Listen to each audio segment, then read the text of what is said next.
Refin Review.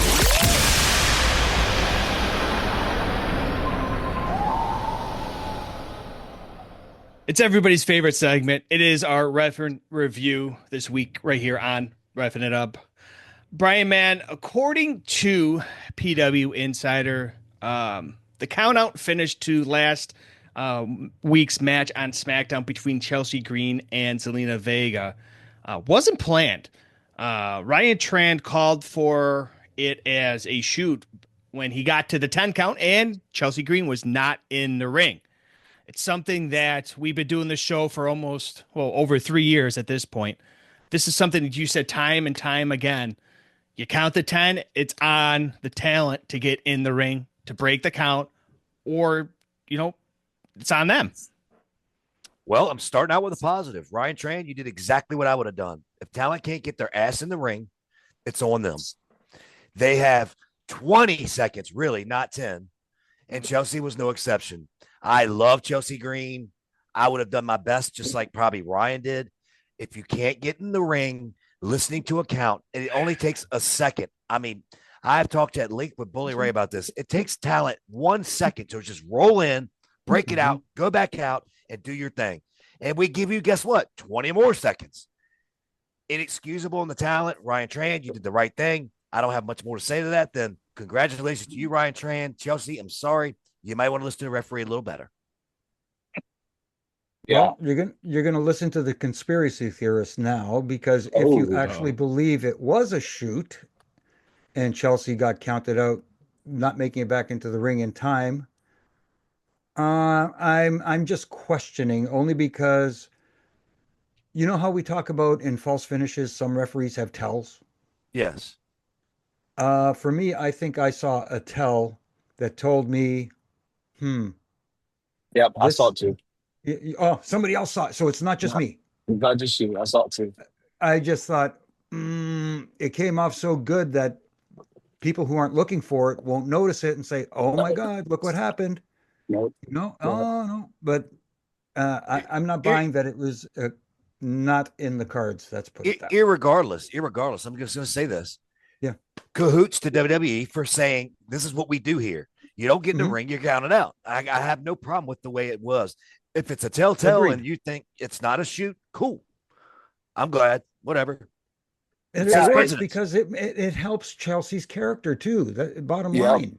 Yeah. Yeah. She's a character that can turn, and she already has turn it into something and get it over or whatever, and turn it into, hey, justice. They're trying to, come after me. I'm the champion of the U.S. So why are you doing this to me? And, like, exactly. She's playing it the right way too. So kudos to her for using her character and what she does to actually turn it into something else. And it's great. And we love Chelsea. I tweeted out, like, we still love you, but we agree with the decision that he made. And in our opinion, I know she wants it to be dismissed or appeal or whatever, the decision to be appealed. And in our decision, our thing is we want it to be dismissed, because the appeal should not be dismissed, because what happened was the right call.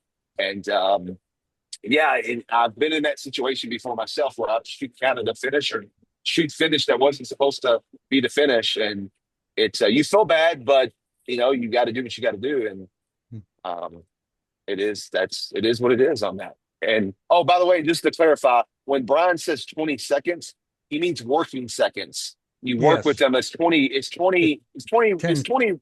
It's 20 maybe real seconds, but it's 10 when you count, just because you're working. Yeah. So I don't want them to think that we're like somebody else that goes on a podcast that says, I don't know, I think the referees give them 10 seconds or 20 seconds in the ring, and they don't know their rules in their own company. But it's not that. That's why the wording is a 3 count, a 10 count, a 5 count. Exactly. It's not seconds. It's not technical time.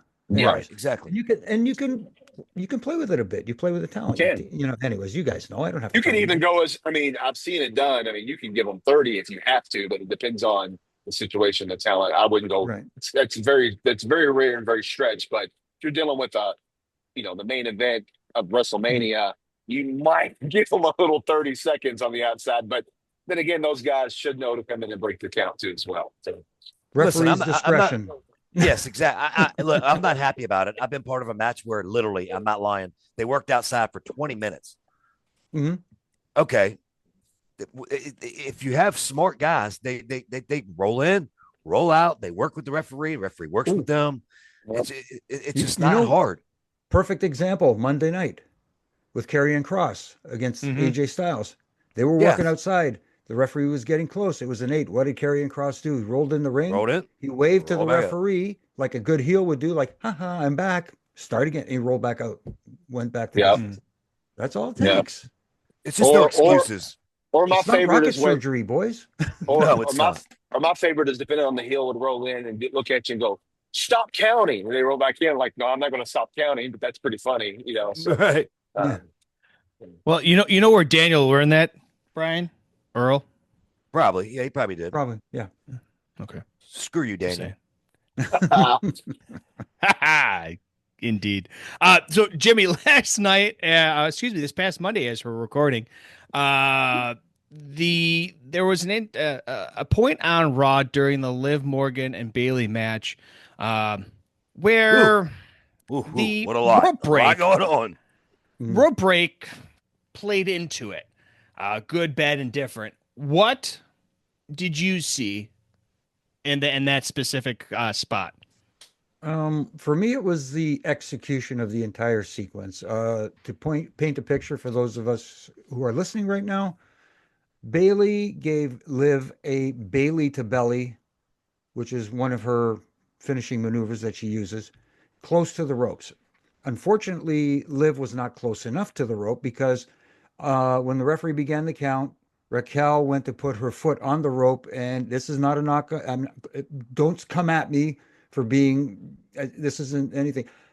Liv does not have long legs, so unfortunately, her leg didn't quite make it to the rope and fell.